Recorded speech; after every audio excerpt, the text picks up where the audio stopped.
every once in a while, I'll get a question from somebody that will ask, are infrared saunas safe? I'm the Sweat Fanatic. Like, share, subscribe, comment. Let's get into it. So when somebody asks me the question, are infrared saunas safe? Is infrared good for us?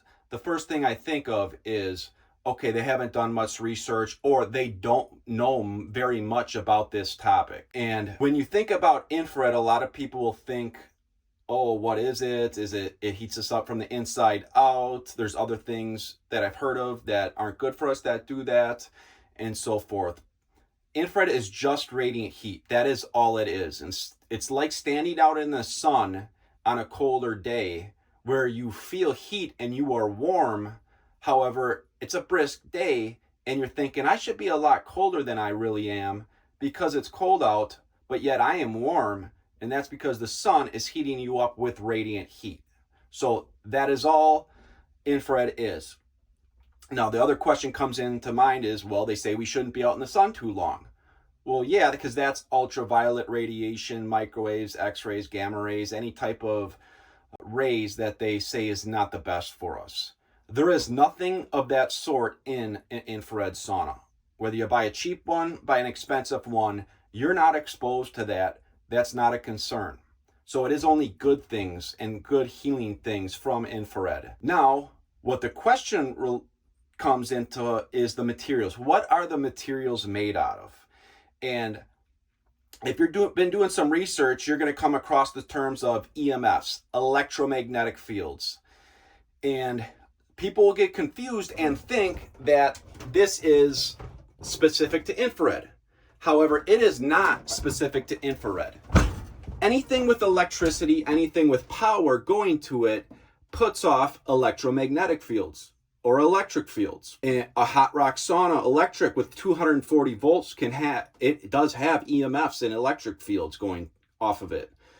Appliances, televisions, computers, phones put off radio frequencies.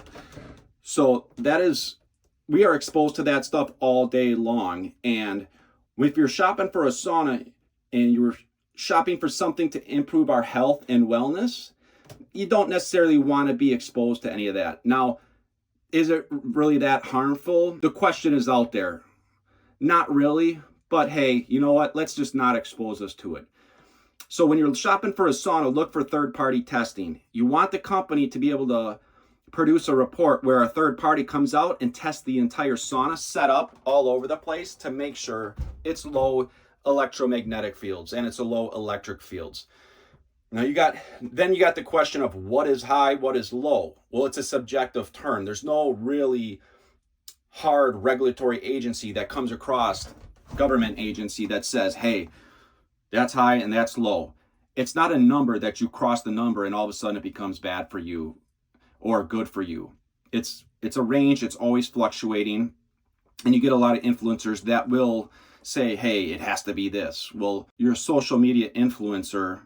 I'd like to see where you got your data. So what do? I rely on the professionals that are in this industry, and I talk to the industry, and I see what is good and what is bad. So that's what I do. I'm not relying on anybody to tell me what the levels are. I want to see the data, the hard, cold facts. And so you want to make sure that. So we're making sure that it's low electric fields, electric EMFs. The other thing is the type of wood. We want real wood. We don't want particle board. There are cheap companies out there that will use particle board. They'll use plywood. The back wall will be made out of plywood, and they'll put a heater right on that board, and you use it 3 times and it's already warped. But also, you worry about what's off-gassing. So when you're shopping for an infrared sauna or a sauna in general, I recommend asking the sauna company if they can produce a report where they hired a company, a third-party independent company, to take air samples and test the air samples to make sure nothing is off-gassing in there. If they can't do that, then they really don't know if anything's off-gassing. Now, yeah, a lot of companies use real wood and stuff like that, and most likely you're good. You don't have to worry about it in a sauna like that.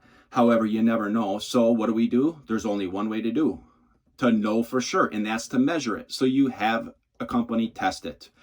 So that way we know we're not exposed to anything off-gassing, no VOCs, no formaldehyde, anything like that. So that's That's one of the two things that I look at as far as infrared. The electromagnetics come from the electricity panel. They do not come from infrared. So don't get confused thinking it's specific to infrared. No, it's in our houses all around us. And then wood, where does the wood come from? How is it manufactured? Is it clean? Is it good? I'm the Sweat Fanatic. Like, share, subscribe, comment. I love to hear from you. Get out there and sweat.